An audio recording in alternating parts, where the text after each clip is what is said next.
When my son called crying about declined cards, I didn't feel guilt. I felt peace. That's how it began, the morning after I stopped being everyone's personal ATM. Yesterday morning, my phone rang at exactly 9:15.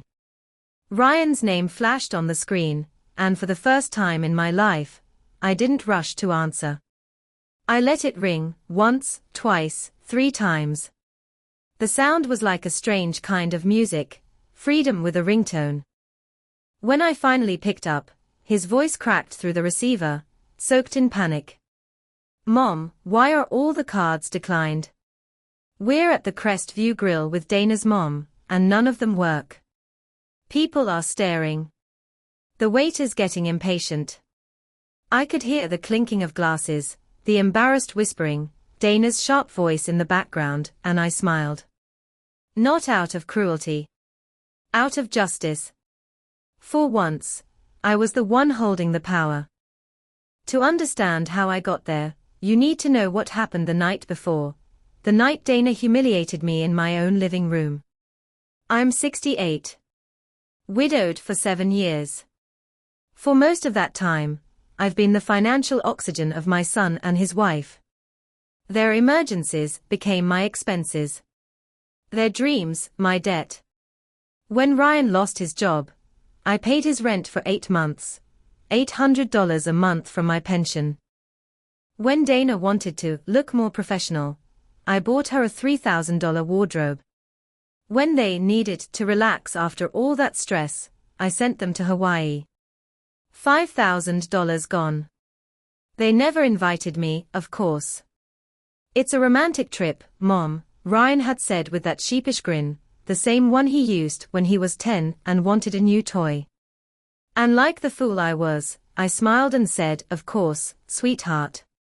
That became our language. Their requests, my approval. Their silence afterward, my loneliness.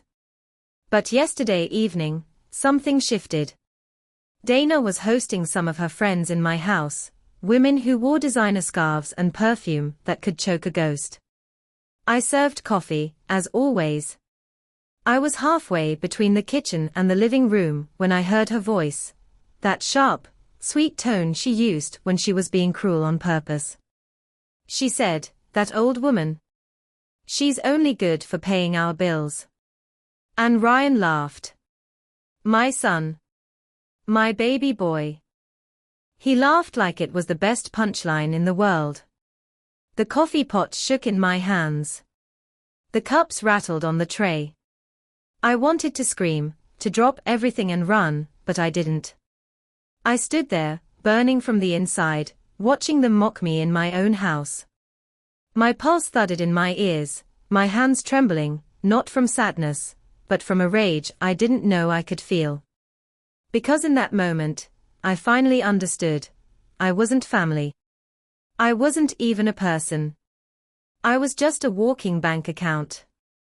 That night, I didn't sleep. I stared at the ceiling until 3 a.m., my mind sharper than it had been in years. Then I got up, turned on my computer, and started reclaiming my life. One by one, I cancelled every card in my name that they used, 5 in total.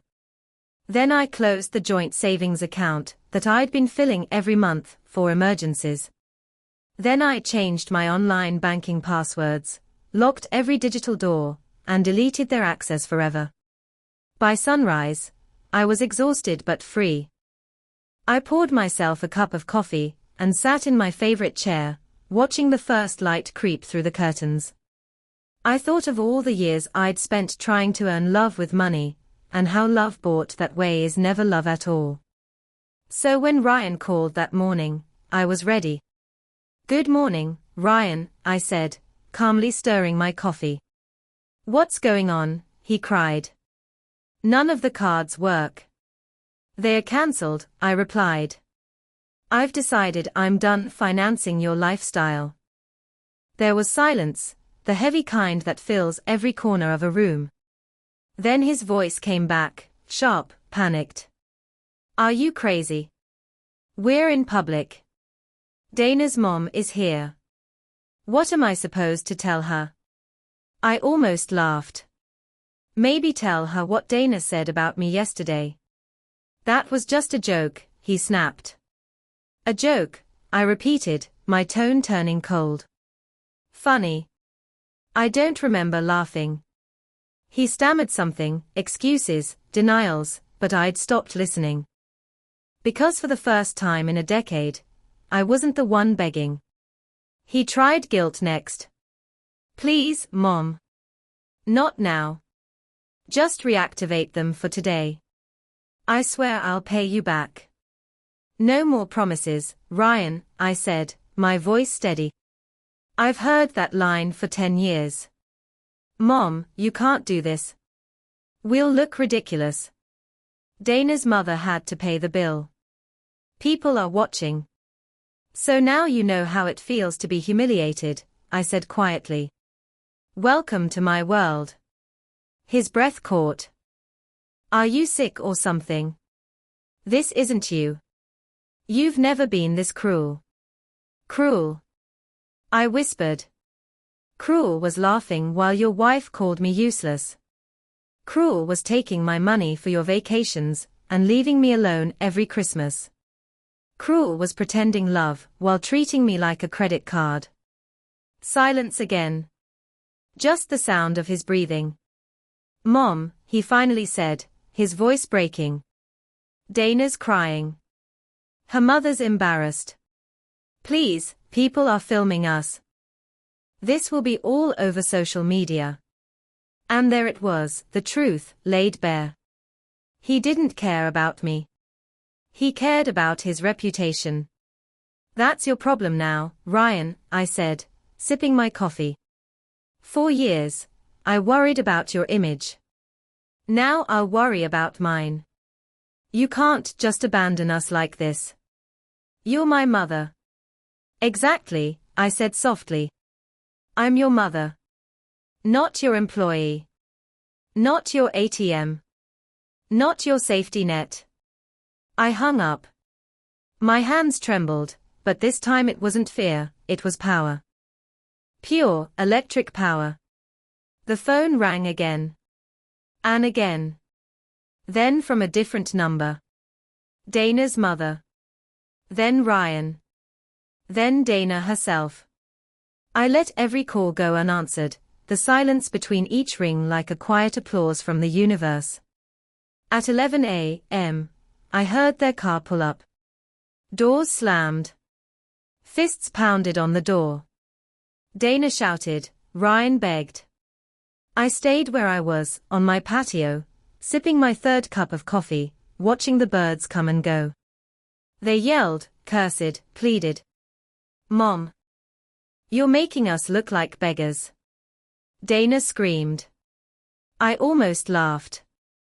Because for years, I'd been the beggar, begging for respect, for gratitude, for love.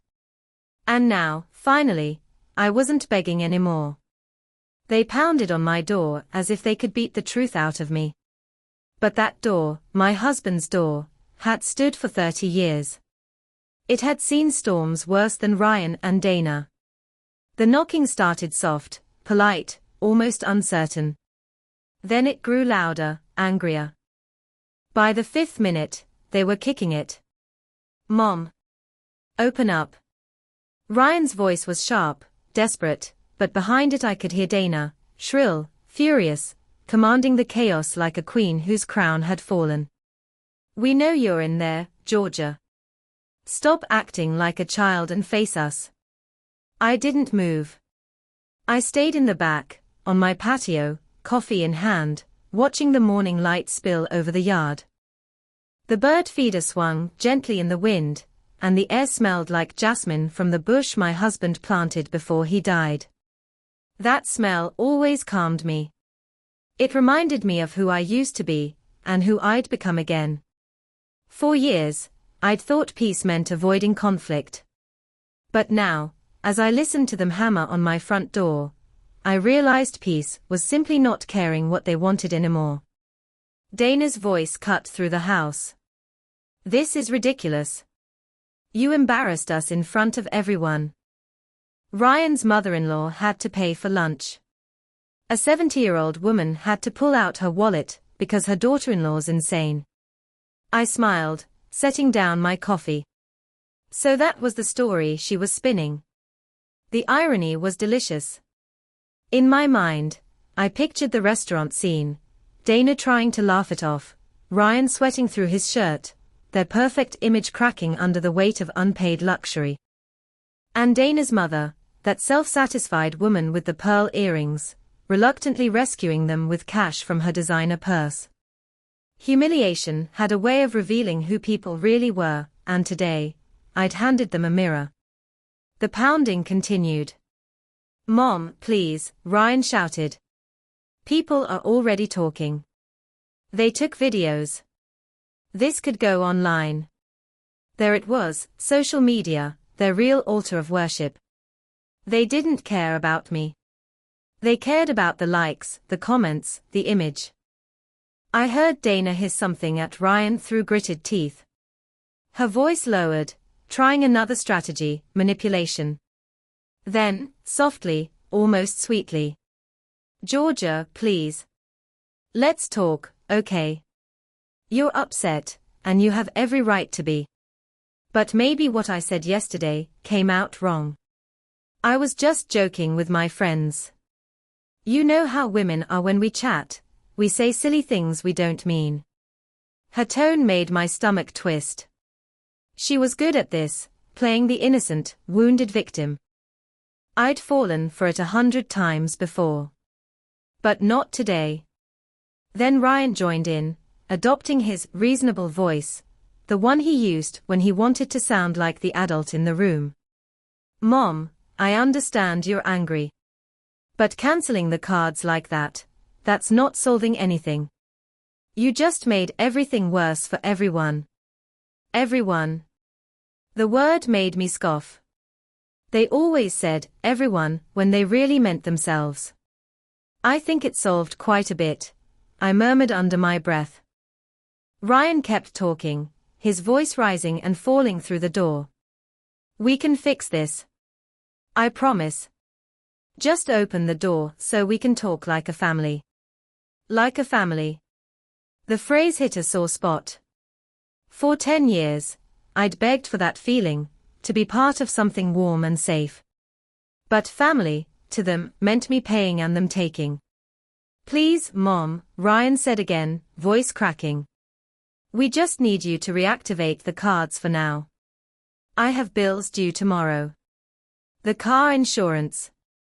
Dana's appointments. We can't just be left without money."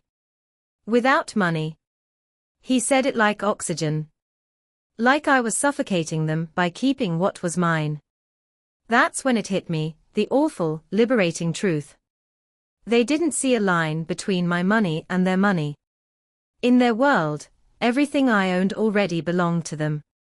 "Georgia," Dana said suddenly, switching tactics again. Now her voice was soft but sharp, every word chosen carefully. "Think about what people will say when they find out you cut off your own son. What will the church think? What will the family say?" There it was, guilt, the weapon that had worked for years. But this time, I wasn't bleeding. I almost laughed. Maybe they'll finally say I stopped being a fool. Through the door, I heard silence.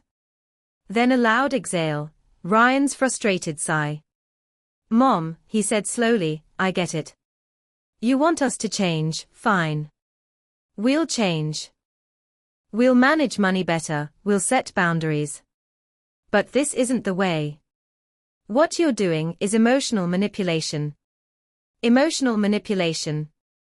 The words hit me like ice water, and then, I laughed. Out loud. A real laugh, deep and free. "Emotional manipulation." I repeated, shaking my head. "You mean like threatening to stop visiting if I don't pay your bills? Like calling me heartless when I say no? Like using guilt as currency?" For the first time, the house was quiet. Then, from the side window, Dana's shrill voice exploded again. "Georgia. We can see your shadow. Stop hiding like a coward. That word, coward, cut through me. Not because it was true, but because for years, I had been one. Afraid to say no. Afraid to be unloved. Afraid to be alone. Not anymore. I stood up, walked calmly to the window, and pulled the curtain aside. Dana was there, face red, her designer coat half falling off her shoulders. She froze when she saw me. Then, instantly, she changed her expression, fury melting into fake warmth. There you are, she said, forcing a laugh. Come on, open the door. Let's talk like a family. I stared at her for a long moment, letting her see that I wasn't the same woman she'd mocked yesterday. Then, slowly, deliberately, I closed the curtain. Her scream echoed across the yard, followed by another round of pounding. But this time, I didn't flinch. I returned to my chair, poured another cup of coffee, and breathed in the morning air. The knocking grew weaker, then slower, then finally stopped. Through the silence, I could hear their muffled voices, frustrated, plotting, whispering. Dana suggested calling a locksmith, but Ryan's nervous tone stopped her. Are you insane? That's breaking and entering, he said. Even in their desperation, they feared consequences. Good. After what felt like an hour, I heard car doors slam. The engine roared to life. Tires crunched against the gravel, and then they were gone. For the first time in years, my home was silent. No demands. No footsteps. No voices telling me I owed them something. Just the gentle hum of the refrigerator, and the sound of my heartbeat, calm, steady, alive. I thought it was over. But I should have known Dana better than that. Because at 3 p.m., the phone started ringing again, from numbers I didn't recognize. The thing about abusers is, they don't stop when you lock the door. They just find new ways to reach you. By 3 p.m., I had poured myself another coffee, and started folding laundry when the phone rang again. The caller ID showed a number I didn't recognize. I hesitated for a second, then answered. Georgia, dear, came a polite, unfamiliar voice. This is Margaret. Dana's mother. Ah. The cavalry had arrived. I think there's been a misunderstanding, she said in that condescending tone polite women use when they think they're handling a hysterical child. Dana told me what happened, and I'm sure we can resolve this like civilized adults. I didn't say a word. I simply pressed end call. The phone rang again, almost immediately. I let it buzz until it went silent. Then it rang again, another number. This time, my sister's name popped up. Georgia. Elaine's voice burst through the line before I could even say hello. Ryan called me so worried. He said you've been acting strangely. Are you feeling okay? I closed my eyes. Of course. They were already spinning the story. I'm perfectly fine, Elaine, I said. Better than ever, actually. That's not what Ryan says, she pressed. He told me you cancelled all their cards without any warning. That doesn't sound like the Georgia I know. You've always been so generous with your family. Maybe that was the problem, I said softly. Maybe I was too generous for too long. There was silence on the other end, just the sound of her uncertain breathing. Well, she finally said, Ryan says Dana made a joke that upset you, but surely you can sit down and talk it out. Family shouldn't fight over something so small. Small. I repeated, my chest tightening. She called me an old woman only good for paying their bills. And my son laughed. Oh, Georgia, I'm sure she didn't mean it literally, Elaine said quickly. You're taking it too personally. I clenched my jaw. The words were familiar, the kind I'd heard my whole life. Don't take it personally. Be the bigger person. Let it go. But I was done being big. I was done swallowing pain to make everyone else comfortable. Elaine, I asked quietly, have you ever felt like an ATM for your kids? What? No, of course not, she said, startled. Why? Because that's what I've been to Ryan and Dana. And yesterday, I finally realized it. She sighed. You're exaggerating. Parents help their children. It's normal. Is it normal, I said, my voice rising, to pay your adult son's rent for years? To buy his wife clothes while she mocks you? To finance their vacations while you eat dinner alone? Is that normal? There was a pause. I could almost picture her shaking her head on the other end. Well, she muttered, maybe they've taken advantage a little. But cutting them off completely, that's drastic. You know what's drastic? I said, my voice suddenly calm. Working until you're 65 to build an inheritance for your child, only to find out he's already spending it while you're still alive. Elaine didn't respond. After a long silence, she just said, I hope you know what you're doing, and hung up. When the line went dead, I unplugged the house phone. I turned my cell to airplane mode. For the first time in decades, there was no noise, no guilt, no voice demanding something from me. Just the faint hum of peace. That evening, I cooked dinner for one, a simple bowl of soup and toasted bread. It was the first meal I'd made for myself in months that wasn't interrupted by a phone call asking for money. I sat by the window, the sun dipping low, painting the sky with soft oranges and gold. And for the first time, I noticed how beautiful silence could be. After dinner, I went to my study. The drawers were stuffed with years of bank statements, receipts, and cancelled checks. I pulled them all out, spreading them across the desk like the pieces of a crime scene, because that's what it felt like. 10 years of slow theft, wrapped in the disguise of love. I grabbed a notepad and started adding it all up. Rent. Credit cards. Emergencies. Vacations. Clothes. Car payments. $800 a month for rent, for 8 months. $3,000 for clothes. $5,000 for Hawaii. $15,000 for a new car. Hundreds here, hundreds there, birthdays, dinners, doctor's visits.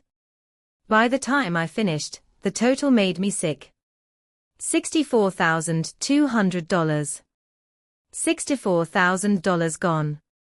That was more than my husband and I had spent raising Ryan through college. And for what? For a son who laughed when his wife called me useless. I sat there for a long time, staring at the number. Then, slowly, I drew a line under it and wrote, paid in full. The next morning, I woke up to the sound of my phone vibrating, dozens of notifications flooding the screen. At first, I thought maybe Ryan or Dana had finally given up. But then I saw the messages. From church friends. From neighbors. Even from my bridge group. Are you okay, Georgia? Saw the post. That can't be true, can it? Call me, please. I opened Facebook, and my heart sank. Dana had posted a long, tearful paragraph with a photo of her and Ryan looking devastated at a restaurant table. Family should never turn their backs on family. Please pray for us.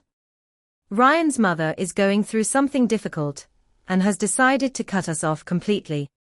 We're trying to support her emotionally, but it's hard when she pushes everyone away. She had turned me into the villain. The selfish, senile old woman. The unstable mother. The comments poured in. So sorry, Dana. You're such a good daughter-in-law for staying patient. Be strong, Ryan. Parents can get difficult with age. I felt my hands tremble. Not with guilt, but with anger. Pure, righteous anger. Because they'd taken my silence, my one act of peace, and turned it into another weapon against me. I took a deep breath, set the phone down, and stared out the window at the grey winter morning. I had two choices: stay silent and let them bury me under their lies, or finally speak the truth.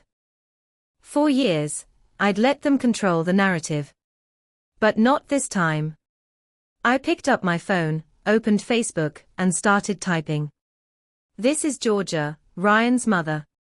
Since my name is being discussed publicly, let me clarify a few things.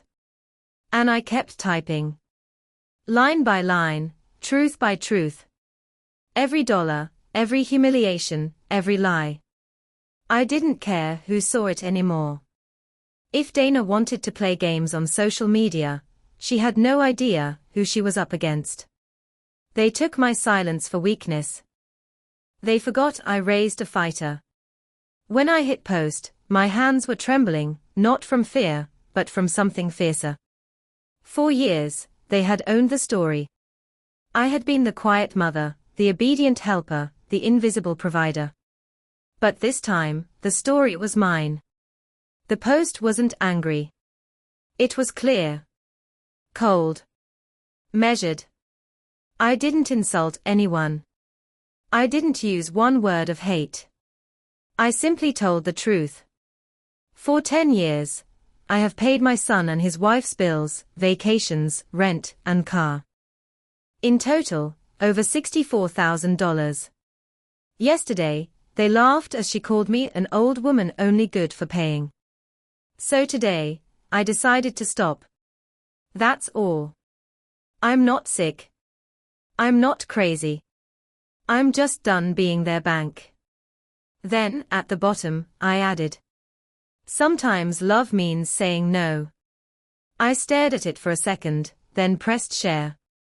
At first, nothing. The post sat there like a stone in still water. Then, ripple by ripple, the reactions started. Within minutes, likes turned into comments. Within an hour, my phone buzzed non-stop. By evening, I had hundreds of messages. You're brave, Georgia. Good for you. Wish I had your courage. And then, something I didn't expect, strangers started sharing my post. Other mothers, women I'd never met, writing things like, my daughter does this too.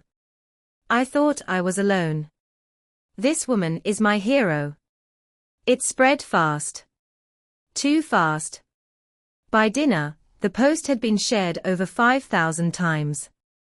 At first, I felt a rush, adrenaline, vindication. The truth was finally out there. But then the backlash came. From Dana's friends. From Ryan's co-workers. From people who didn't know me but loved drama. Air your family issues privately. She's just bitter and lonely. Maybe her son wouldn't avoid her if she wasn't controlling. And then, the one that made my stomach twist, a private message from Dana herself.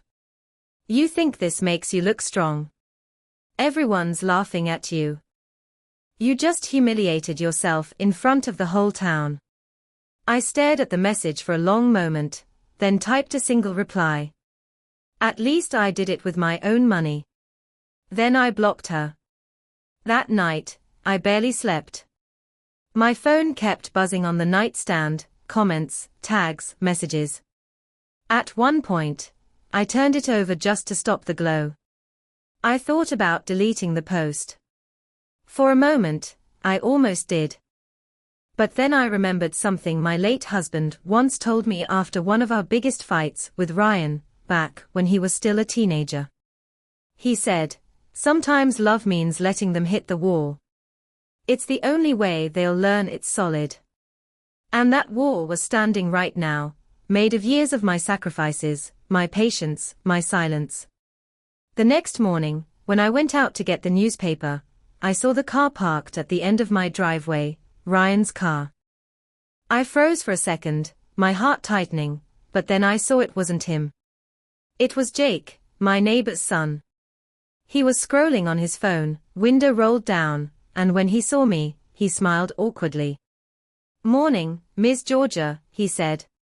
"Are your posts kind of everywhere?" "Everywhere?" I asked. "Yeah. They talked about it on the morning radio show. You're like the internet's favorite mom right now." I blinked. "The what?" He chuckled. "They're calling you the ATM mom who finally said no. People are cheering for you. There's even a hashtag." A hashtag? I couldn't help but laugh. It felt absurd. Me, a 70-year-old widow who still uses a flip phone for calls, suddenly trending on social media. But behind the humor, there was something deeper. Something healing. For once, people saw me not as a pushover, but as a person. That peace didn't last long. At 10 a.m., the pounding started again. Not at my door this time, at my reputation. My sister Elaine called, furious. "Georgia. What on earth did you do?" Ryan called me in tears.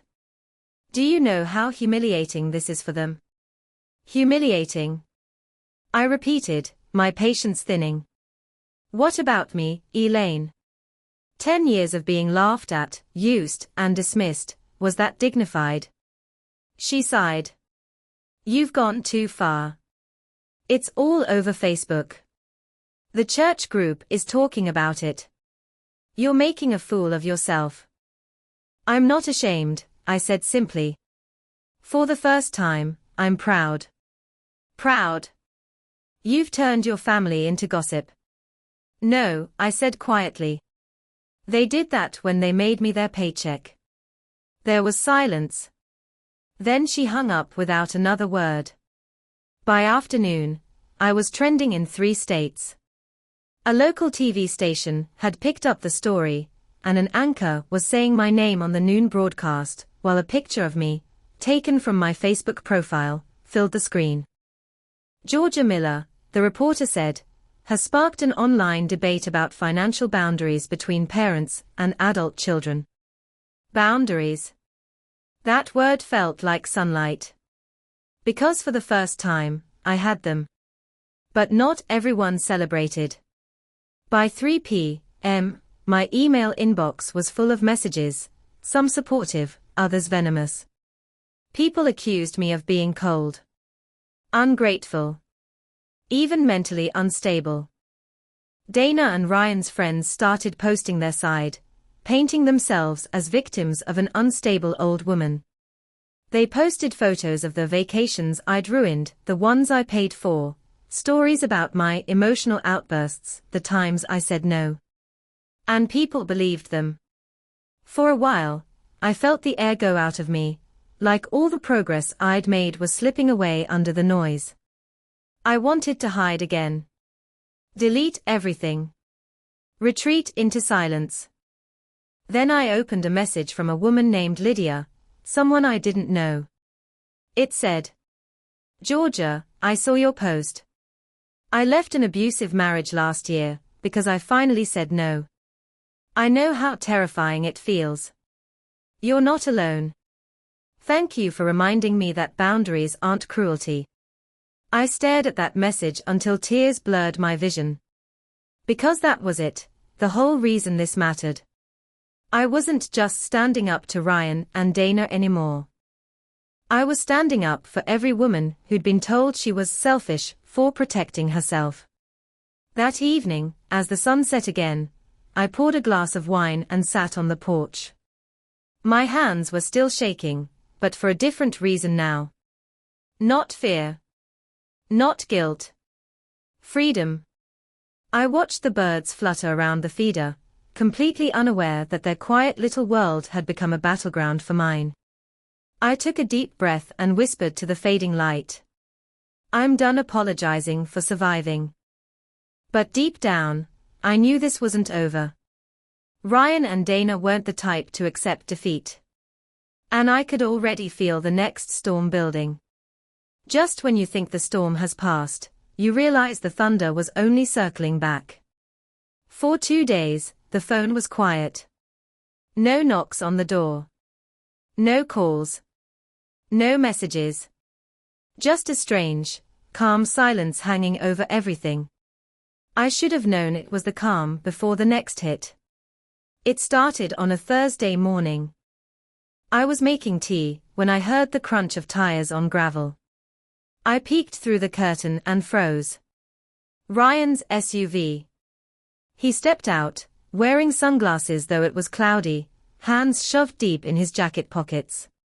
Dana followed, hair perfectly styled, lips tight, face painted with a mix of pity and anger. And behind them, a man in a grey suit carrying a folder. My heart dropped. A lawyer. I opened the door before they could knock. If you're here to talk, fine, I said. If you're here to threaten me, leave. Ryan's jaw clenched. We just want to talk. Dana gave a sad little smile. We didn't want it to come to this, Georgia. But you left us no choice. The man in the grey suit stepped forward. Mrs. Miller, I'm representing Ryan and Dana Miller.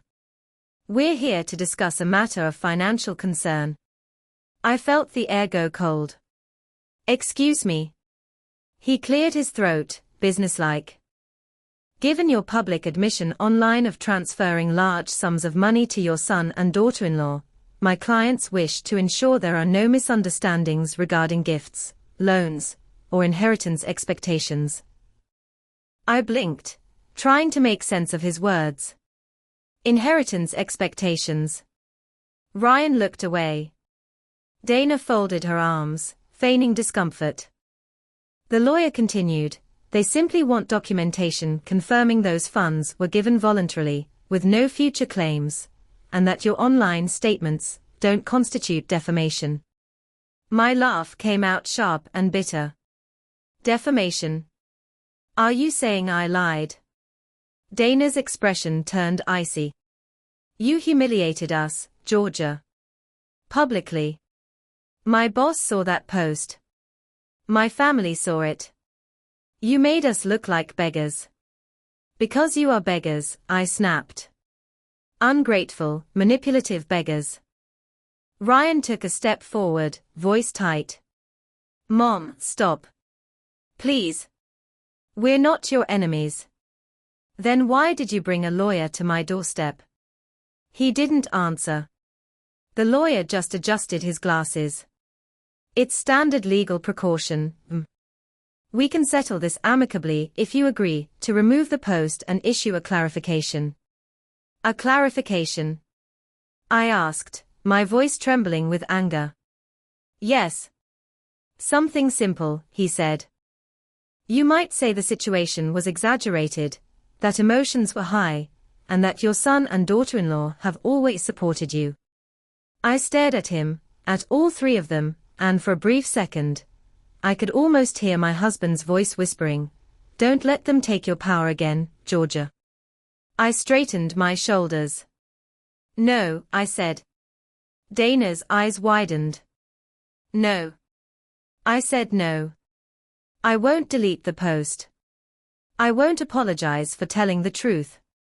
And if you want to sue me, go ahead. But I hope you realize how much more public that'll make this mess. Ryan exhaled through his nose, his face twisting. You don't understand, Mom. You're ruining everything. Dana's losing work because of this. People think I'm some kind of leech. We can't even show our faces. I looked at him, really looked at him, and for the first time, I didn't see my little boy. I saw a grown man, who had learned that love was a transaction, and I was the ATM he'd been raised to worship. Then maybe, I said softly, it's time you learned how to earn on your own. The lawyer tried one last time, his voice cool and rehearsed. Mrs. Miller, my clients only want to resolve this respectfully. If you refuse, we may need to explore further legal steps. I smiled faintly. You do that. Then I closed the door. Slowly, Firmly. The click of the lock echoed like a gunshot in the quiet house. Outside, I heard Dana's furious voice. "She's lost it, Ryan. She's lost it." Then the car door slammed, tires squealed, and they were gone. I leaned against the door, my hands shaking, my knees weak. Every part of me was trembling, but deep inside, I felt something else blooming, a strange, unfamiliar peace. They could threaten me, lie about me, even drag me into court. But they couldn't control me anymore. Not now. Still, the anxiety lingered. For days, I expected a letter, a knock, some new form of punishment. Instead, what came was far worse, a war fought online. The next morning, I logged onto Facebook and saw it. A new post from Dana. "We're heartbroken. Please pray for Ryan's mother. She's been struggling mentally since my father-in-law's passing, and it's been so painful to watch. We're just asking for privacy and understanding." They had flipped the narrative again. This time, I wasn't cruel, I was crazy. The comments were pouring in. "Poor Ryan. That explains the post. Alzheimer's, maybe. It's so sad." I could barely breathe. My fingers hovered over the keyboard, but I didn't reply. I just sat there, tears streaming down my face. Because no matter how old you get, being called crazy, by your own child, cuts deeper than any insult. But then, beneath all the sympathy and lies, a new comment appeared. From someone named Emily Hart, a journalist. "Hi Georgia, I'm a writer for the Daily Chronicle. I'd love to talk to you about your story. There are a lot of women who've gone through this, financial manipulation by family. You could help others by sharing your experience." I reread it 3 times. A journalist. A platform. My first instinct was fear, more attention, more chaos. But then another voice, quieter, steadier, whispered inside me, "If they're going to tell your story, make sure it's the truth." That night, I called Emily. Her voice was calm, kind, not the predatory tone I expected. She said, "Georgia, I think what you did is powerful. But I also know what happens when women like you speak up. They call you crazy. Vindictive. Cold. We want to tell your story right." For the first time in weeks, I felt seen. We talked for an hour. About Ryan, about Dana, about all the years I'd mistaken guilt for love. Emily listened quietly, sometimes asking questions, never judging. When we hung up, she said softly, "You're not crazy, Georgia. You're finally free." The next day, the article went live. The ATM Mom Who Fought Back, a story of love, boundaries, and freedom. It went viral within hours. People flooded my inbox, not with hate, but with gratitude. Women my age, younger women, even men, all writing to say the same thing: "Thank you for speaking up." And then, among the thousands of messages, one stood out. From Ryan. "Mom, please take this down. I can't go anywhere without someone recognizing me. You've destroyed my life." I stared at his message for a long moment before replying.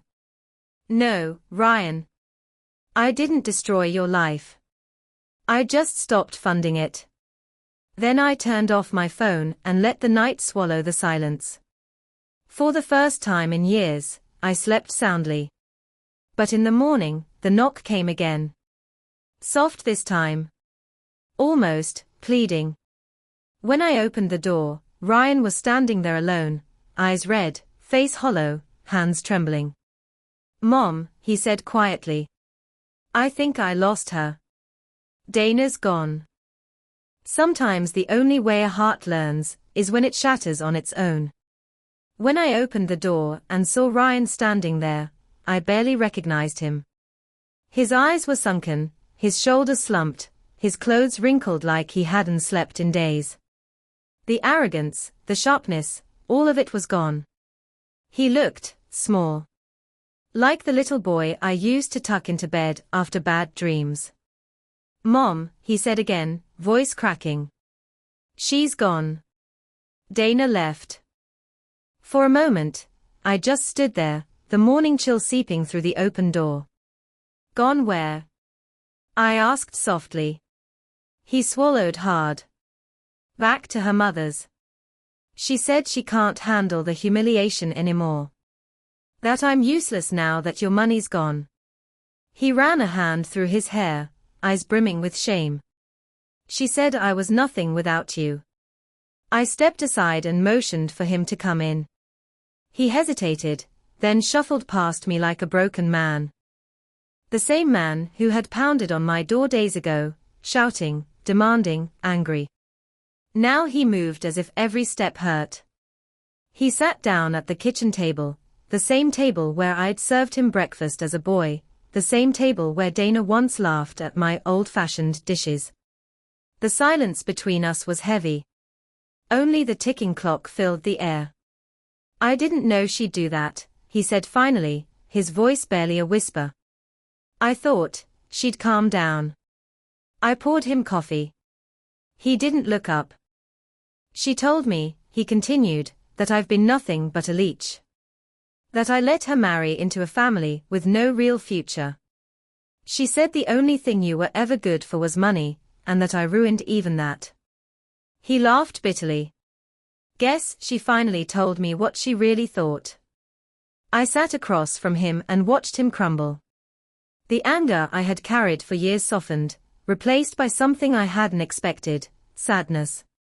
Not for what he'd done, but for what he'd become. "Ryan," I said quietly, "I warned you about this.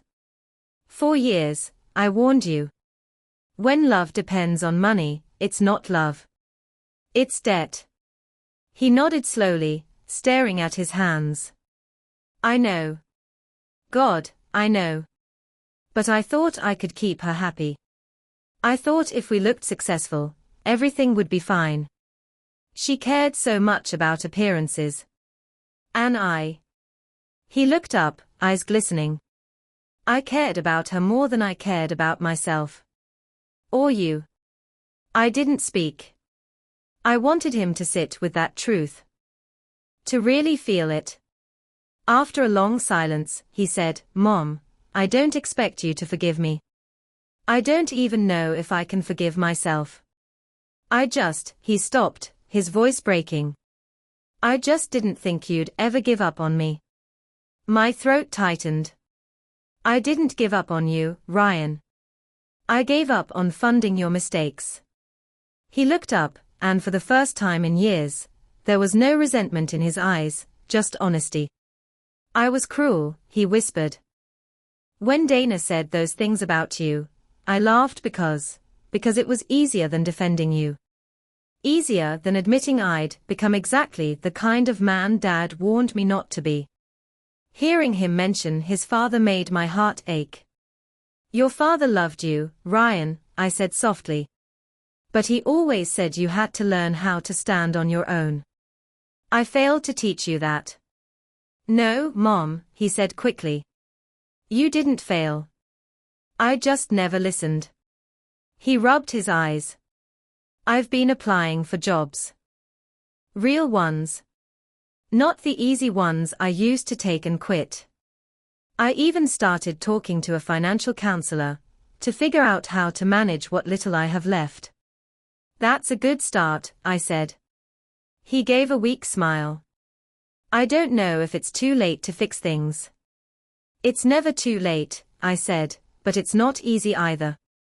You'll have to build a life without shortcuts. Without expecting anyone to save you." He nodded. "I know. And Mom," he hesitated, his voice trembling. "I just want to say thank you. For finally saying no." Those words hit me harder than I expected. Because after all the pain, all the manipulation, all the nights I cried alone, hearing my son thank me for refusing to enable him felt like healing. We spent the next few hours talking, not like enemies, not like a mother trying to fix her child, but like two people starting from zero. He told me about how he'd realized the extent of Dana's control, how she had access to all his accounts, how she'd mocked him for not being man enough to earn what I gave freely. He told me about how embarrassed he'd felt when her mother had to pay that restaurant bill, how he'd spent the entire night awake, replaying the look on her face. I thought you'd call to yell, he said softly. But you didn't. You just hung up. And somehow, that silence was worse than any shouting. I smiled faintly. Sometimes silence is the loudest truth, Ryan. He nodded, tears glistening in his eyes. Before he left that afternoon, he stood at the door and said, I don't expect you to trust me right away. But I'll earn it. I'll show you that I can be more than what I was. I hope you do, I said. Not for me, for you. He smiled weakly. You know, that post of yours, it made me angry at first. But then I read it again last night. And I realized it wasn't about shaming me. It was about freeing yourself. Maybe I needed to be exposed to finally see what I'd become. He paused, took a deep breath, and added, Dad would have been proud of you. My eyes burned as I watched him walk down the path toward his car. He looked back once, and for the first time in a decade, I saw something in his eyes that had been missing, humility. And hope. That night, as I sat on my porch with a cup of tea, the world felt still again. Peaceful. The phone buzzed, a message from Ryan. Made my first job interview appointment for Monday. Wish me luck. I smiled. For the first time, it wasn't followed by a request for money. I typed back. Good luck, son. You've got this. Then I set the phone down, looked up at the stars and whispered. Maybe this Christmas, I won't be alone after all. Because forgiveness, I realized, doesn't mean forgetting what happened. It means remembering, and choosing peace anyway.